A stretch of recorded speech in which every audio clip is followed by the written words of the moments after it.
ابراہیم علیہ السلام کی سنت طریقہ ہے جس کو اللہ نے پسند کیا تا قیامت تک ایمان والوں کے لیے واجب ضروری قرار دیا کہ صاحب نصاب ضروری نہیں ہے قربانی کے لیے 7.5 تولے ہونا سونا ہی ضروری نہیں، اگر اس سے کم بھی ہو تو قربانی دینا ضروری ہے۔ قربانی کے لیے اتنا کہ گھر کے اناج گھر کے خرچے کے پیسے ہونے کے باوجود آپ کے پاس اتنی استطاعت ہے کہ آپ قربانی کا جانور خرید سکتے ہیں تو آپ پر قربانی واجب ہے۔ اور ایک بات بتاتا ہوا چلوں کہ آپ کے پاس 60-70 ہزار کی بائک ہے، موٹر سائیکل ہے، 2-3 لاکھ کی کار ہے، الحمدللہ 60-70 لاکھ 1 کروڑ کا گھر ہے، کاروبار ہے، اگر اس کے باوجود نیٹ کیش آپ کے پاس ایٹ اے ٹائم قربانی یا قربانی کے دنوں میں نہیں ہے اتفاقاً، تو آپ یہ نہ کہیں کہ میرے پاس پیسہ نہیں ہے۔ آپ کے بیوی کے پاس سونا ہے، خود آپ کے ہاتھ میں 50,000 1 لاکھ کا موبائل ہے، پھر آپ کہیں کہ میرے پاس قربانی کے پیسے نہیں ہیں، یہ جھوٹ ہے، مکاری ہے، فریب ہے، دھوکہ ہے اللہ کے ساتھ کہ اللہ نے آپ کو 50-60 ہزار کا صرف سننے اور بولنے کا آلہ دیا، بیٹھنے کی گاڑی دی، رہنے کا گھر دیا، سونا بیوی کے پاس 2-4-6 تولے ہے، پھر کہتے ہیں کہ قربانی کے پیسے نہیں۔ اگر آپ کے پاس ایسے حالات ہیں اور اس کے باوجود نقد رقم نہیں ہے، نیٹ کیش نہ ہو تو کسی سے قرض حسنہ لے لے، سود پہ نہ لے، انٹرسٹ پر لے کے قربانی کریں گے تو گناہ ہے۔ سود کے کاروبار سے نیکی کرنا گویا ایسا ہے ناپاک کپڑے کو پیشاب سے دھونا، وہ پہلے ہی ناپاک، اوپر اگر پیشاب سے دھو تو اور ناپاک۔ تو حرام کے پیسے سے نیکی کا کام کبھی نہ کریں، حلال کے پیسے سے کسی سے کہیں کہ میں قربانی کرنا چاہتا ہوں، 1 مہینہ 2 مہینے میں پیسے لوٹا دوں گا انشاءاللہ، میرے آمدنی میرے لیے پیسے آنے کی امید ہے، تو یہ امید پر آپ قرضہ لے کر بھی قربانی کر سکتے ہیں، کرنا چاہیے۔ قربانی کے چند شرائط ہیں، ایک آدمی کے طرف سے 1 چھوٹا جانور اور 7 آدمیوں کی طرف سے 1 بڑا جانور۔ چھوٹا جانور بکرا بکری دمبا دمبی مینڈا مینڈی، اس کی عمر 1 سال کی ہونی چاہیے، اس کی دم کٹی نہ ہو، سنگ ٹوٹی نہ ہو، دانت ٹوٹے نہ ہو، لنگڑی نہ ہو، صحت مند ہو، دبلا پتلا نہ ہو قربانی کا جانور۔ اگر بڑا جانور بیل وغیرہ ہو تو 2 سال کا ہو، اس کی عمر کم سے کم 2 سال کی ہونی چاہیے اور اتنا تکڑا ہو کہ اچھا دکھنے میں آئے۔ اور بعض لوگ اپنے عقیدے کے لیے جو جانور پر قربانی کرنے کے لیے لیتے تو اس پہ یہ اندازہ لگاتے کہ اس پر بیٹھ سکتے ہیں یا نہیں، چونکہ فرمایا گیا کہ اللہ قربانی کرنے والے کے جو جانور اللہ کی راہ میں قربانی کرتا ہے، جب ذبح کرتا ہے، جب کاٹتا ہے تو اس کا خون کا پہلا قطرہ زمین پر گرنے سے پہلے اللہ اس کو بخش دیتا ہے۔ اور اللہ کے پاس قربانی کے جانور کا نہ خون پہنچتا ہے، نہ گوشت، نہ کھال، بلکہ قربانی کرنے والے کی نیت پہنچتی ہے۔ فرمایا کہ یہ جو جانور قربانی کرو گے، کل بروز قیامت پل صراط میں تمہارے لیے پال پوس کر پل صراط پہ گزرنے کے لیے سواری بنا کر پیش کیا جائے گا۔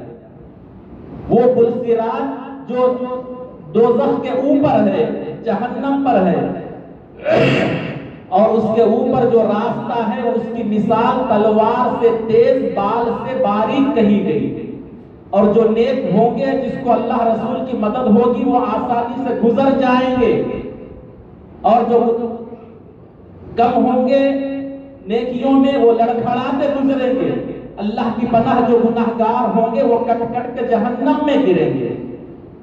تو ہم جیسے چاہتے ہیں کہ کسی سفر پر جائیں تو پیدل کہاں ہو سکتا، نہیں جا سکتے، کمزور ہیں، سواری ہو جائے، بس اس دور سے کار کوئی اور چیز ہو جائے، تو وہ پل صراط کے راستے میں گزرنے کے لیے اللہ قربانی کرنے والے کی قربانی کو سواری بنا کے پیش کرے گا قیامت میں. تو اچھی سے اچھی قربانی دیں. یہ بڑے جانور کے حصے کا خاص خیال رکھیں. آج کل بڑے اعتبار سے موبائلوں میں اکثر فارورڈ کیا جا رہا ہے آن لائن قربانی. آپ صرف پیسے ڈال دیں، آپ کی قربانی فلاں گاؤں میں یا شہر سے دور کر کے بانٹ دی جا رہی ہے. یہ جائز نہیں ہے. شریعت کے مطابق کہہ رہا ہوں، یہ شاہ صاحب کی بات نہیں ہے یا کسی پر اعتراض نہیں ہے. شریعت کبھی بدلنے والی نہیں ہے. شریعت کو طبیعت کے اعتبار سے کرنے والی قوم تباہ و برباد ہو گئی. بنی اسرائیل نے شریعت میں اپنی طبیعت، اپنی سہولت، اپنی آسانی کے تحت جو کام کیے تو تباہ برباد کر دیے گئے. اور امت محمدیہ کو چاہیے شریعت کو نہ بدلے، طبیعت کو بدلے، طبیعت کو شریعت کے مطابق کرے. شریعت طبیعت کے مطابق نہیں ہو سکتی. شریعت ایک بار لکھ دی گئی، بنا دی گئی، وہ انمٹ ہے، اب مٹنے والی نہیں ہے، بدلنے والی نہیں ہے. قیامت تک وہی ہوگی.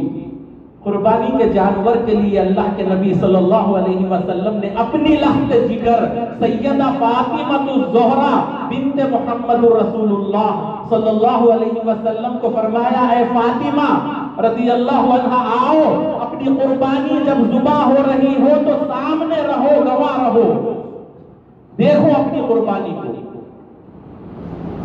تو جب اپنی بیٹی، تو اللہ کے نبی جانتے تھے کہ یہ تو میری بیٹی کی قربانی کی جا رہی ہے، لیکن امت کو سبق دینے کے لیے، سمجھانے کے لیے بتایا کہ نبی کی بیٹی کے لیے بھی ضروری ہے کہ اپنی قربانی کے سامنے رہے.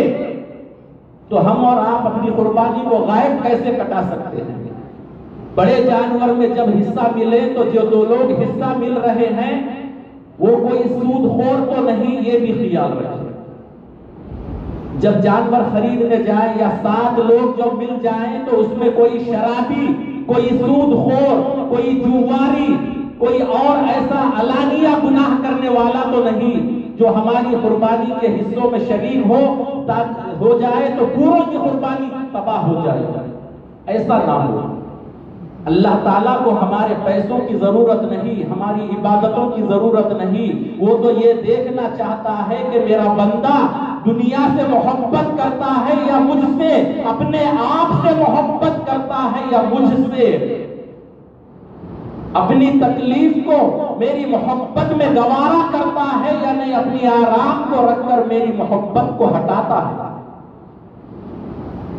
قربانی کے جانور جب ذبح کریں تو پورے لوگ سامنے ہوں، جتنے 7 لوگ ہیں، اور اگر نہیں ہے تو کسی کو ولی بنائے. میں گزشتہ بھی کہا کسی کو اپنا ولی گواہ بنا کر بھیجے کہ میری قربانی کے سامنے کھڑے رہو. افضل ہے اپنے ہاتھ سے کاٹے مرد آدمی، اور اگر نہیں کاٹ سکتے ہوں تو کسی دوسرے سے کٹائیں، سامنے رہے. اور کاٹنے والا، یہ بڑا اہم مسئلہ پیش کر رہا ہوں، شاید آپ سنے ہوں گے یا نہیں سنے ہوں گے، پڑھے ہوں گے یا نہیں. جو بھی شخص قربانی کرتا ہے اس کے لیے ضروری ہے وہ جہر، آواز بلند بسم اللہ اللہ اکبر کہے. اگر یہ نہیں کہتا تو قربانی ہی نہیں ہوگی، قربانی ہی نہیں ہوگی، قربانی ہی نہیں ہوگی. اللہ کے نام پر ذبح کرنے والا جانور حلال.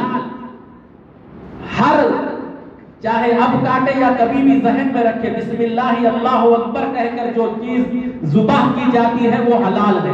اور قربانی میں قربانی کرنے والا زور سے پڑھے، کم سے کم اتنی آواز کہ اس کے کانوں میں پہنچے، بسم اللہ اللہ اکبر. بسم اللہ الرحمن الرحیم نہ پڑھے، رحمان رحیم بول کر کسی کو ذبح نہ کرے، صرف بسم اللہ اللہ اکبر کہہ کر کاٹے. اور اکثر آج کل دیکھتے ہیں کہ اکثر جو لاڑلے ہوتے ہیں وہ اپنے بچے کو یا اپنی بیٹی کو یا اپنے کسی اور کو کہتے ہیں کہ وہ چھری پہ ہاتھ رکھو، چھری پہ. کاٹنے والا دوسرا ہے، یہ صرف ہاتھ رکھ کے فوٹو لیتے ہیں. تو کہا گیا جتنے لوگ ہاتھ رکھتے ہیں وہ لوگ بھی بسم اللہ اللہ اکبر کہنا ضروری ہے.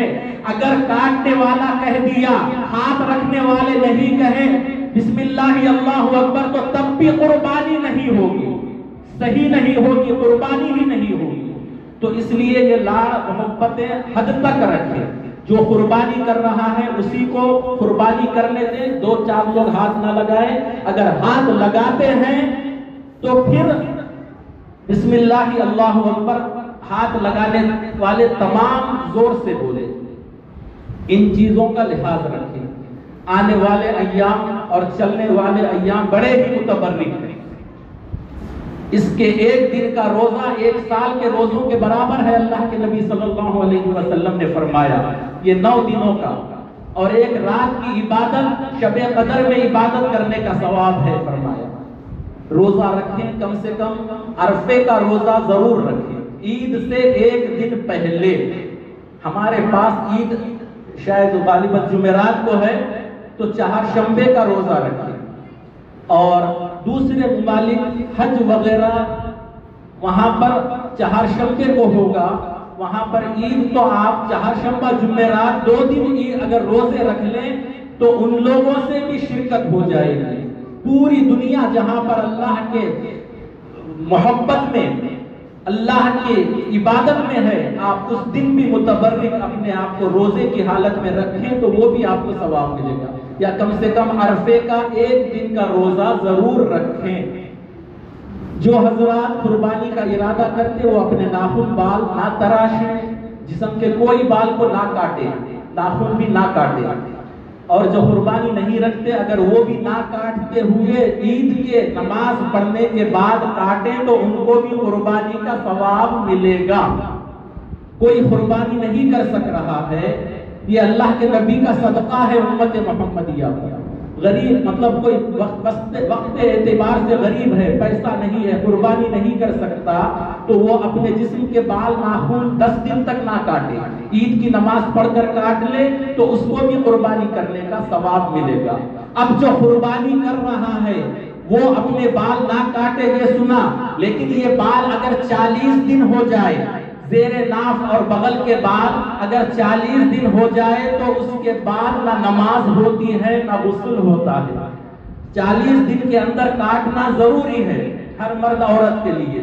یہ باتوں میں شرمانا نہیں ہے, شریعت شرم کی نہیں. آج کل بیہودہ باتیں فون کھولتے ہی نظر آتی ہیں تو وہاں کوئی اعتراض نہیں کرتا. کوئی شریعت کی بات بتایا جاتی ہے تو کہتا ہے یہ بولنے کی کیا ضرورت تھی, یہی تو بولنے کی ضرورت تھی. نہیں بولنے سے کئی لوگ اپنی زندگیوں میں غلطیاں کر بیٹھے. 40 دن گزر جاتے ہیں, مخصوص مقامات کے بال نہیں کاٹتے ہیں, نہ نماز ہوتی ہے نہ عبادت ہوتی ہے, گناہ ہوتا ہے. تو جو قربانی کی نیت کرے اگر اتفاق سے یہ 40 دن گزر جائے یا بال 1 انچ سے بڑھ جائے, 1 انچ سے بال اگر بڑھ جائے تو کاٹنا ضروری ہے. وہ ان 10 دنوں کا خیال نہ کرے, وہ کاٹ لے. 40 دن اگر ہو چکے ہوں تو وہ کاٹ لے. یہ کاٹنا واجب ہے اور نہیں کاٹنا مستحب ثواب ہے. تو ان چیزوں کا لحاظ رکھیں. انشاءاللہ والعزیز اللہ نے عید میں ایمان و عافیت صحت سے ملایا تو کچھ اور عرض گزار کرنے کی کوشش کروں گا. ان ایام کا احترام کریں, دعا کریں کہ اللہ عید کو خوشیوں کے ساتھ ملائے, ایمان و عافیت صحت کے ساتھ ملائے, عزت کے ساتھ ملائے, اللہ رسول کی محبت و رضا و اطاعت کے ساتھ ملائے اور مقبول بندوں کے صدقے مقبول بنا کر ملائے. تو دیں. اللہ کہنے سننے سے زیادہ سمجھنے اور عمل کرنے کی توفیق عطا فرمائے. دوران گفتگو کوئی غلطی ہو تو رب اپنے فضل اپنے حبیب کے وسیلے معاف فرمائے, آئندہ کے لیے درستگی عطا فرمائے. تجدید ایمان کرتا ہوں. استغفر اللہ ربی من کل ذنب و خطیئۃ واتوب الیہ. اشہد ان لا الہ الا اللہ وحدہ لا شریک لہ واشہد ان محمدا عبدہ ورسولہ صلی اللہ علیہ وآلہ وسلم. جو لوگ حاجی ہیں, حج کر رہے ہیں, وہ خوش نصیب ہیں, اللہ کے رسول کے چنندہ بندے ہیں. اور ہم اور آپ جو رک گئے ہیں, اگر اللہ نے ہمیں ماں باپ عطا کیے ہیں, ماں باپ عطا کیے ہیں تو ہم بھی خوش نصیب ہیں. اپنے ماں باپ کو محبت کی نظر سے دیکھیں تو حج کا ثواب انشاءاللہ ہم کو بھی ملے گا. جن کے ماں باپ زندہ ہیں وہ اپنے باپ اور ماں کو محبت سے خوشی سے دیکھیں, ان کے بازو بیٹھیں, ان کے قدموں میں بیٹھیں, ان کو مسکرا کر بیٹھیں. کسی بات سے کسی چیز سے ان کو خوش کر دے، انشاءاللہ هو العزیز اللہ ہم کو بھی حاجیوں میں مقبول شمار فرمائے گا۔ وآخر دعوانا الحمدللہ رب العالمین۔